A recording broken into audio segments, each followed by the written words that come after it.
Ja, inzwischen ist er gelöscht auf der Seite der Moschee. Dieser umstrittene Flyer, der ja für mächtig Bestürzung sorgt. Es geht um einen Mädelsabend für Mädchen und Frauen ab 13 Jahren zur Vorbereitung auf die Ehe.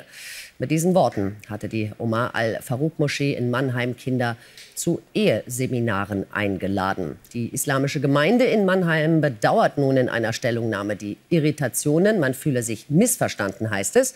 Laut dem Vereinssprecher handle es sich um eine missglückte Formulierung, die von der Frauenabteilung der Gemeinde stamme. Ziel der Veranstaltungsreihe sei es, das Bewusstsein der Teilnehmerinnen zu stärken, auch in Bezug auf Sexualität und gleichberechtigte Partnerschaften. Anna-Marleen Hove ist für uns vor Ort in Mannheim. Also, man spricht jetzt von einer unglücklichen Formulierung, entschuldigt sich damit quasi. Ist das Thema denn damit jetzt durch, Anna-Marleen? Ja, man versucht sich von Seiten des Vereins jetzt natürlich ganz klar davon zu distanzieren. Aber was abgedruckt war, war eindeutig. Es geht um ein Seminar um die Eheschließung, eine Einladung nur an Frauen und Mädchen ab 13 Jahren. Da bleibt wenig Spielraum, um da etwas anderes dann rein zu interpretieren.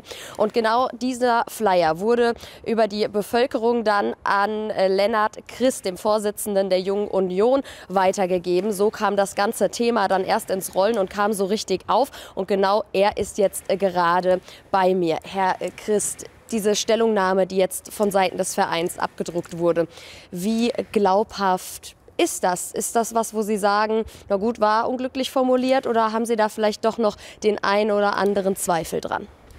Also auf mich wirkt die Stellungnahme in erster Linie auch relativierend. Viele Fragen sind unbeantwortet geblieben, neue Fragen sind aufgeworfen worden. In der Stellungnahme schreibt der Verein, dass in erster Linie Frauen ein Selbstbewusstsein gegeben werden soll, dass vor Gefahren auf Social Media aufmerksam gemacht werden muss. Wie da dann der Titel Ehevorbereitung für Mädchen und Frauen ab 13 Jahren zustande kommt, ist für mich nicht erklärbar. Diese Frage bleibt uns der Verein noch schuldig.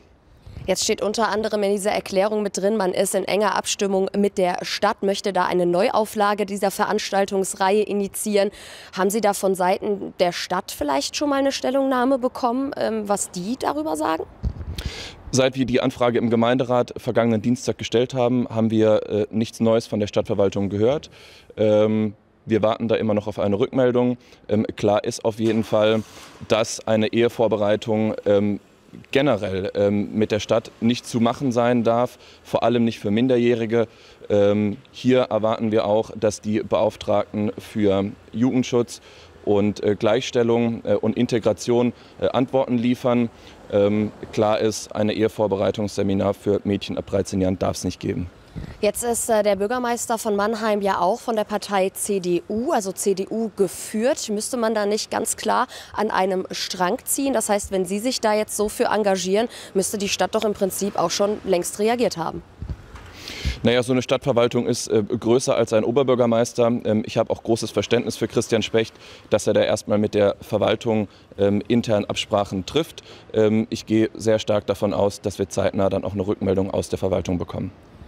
Das schließt ja dann direkt schon auf die nächste Frage. Wie verbleibt man jetzt? Wie geht das hier weiter? Ist man im Gespräch mit dem Verein? Wird das kritisch hinterfragt? Hat man da ein Auge drauf? Finden da Besuche statt? Wie wird da jetzt gehandelt? Also wir werden weiterhin kritisch das Thema begleiten. Ich habe es eben schon angesprochen, so Seminare darf es in Deutschland nicht geben. Es wirft große Fragen auf und natürlich erwarten wir da Antworten vom Verein. Und ich blicke mit großer Spannung auf die Antworten, frage mich, wie der Verein das rechtfertigt, weiterhin rechtfertigen möchte. Wie gesagt, klar ist, das darf es nicht geben.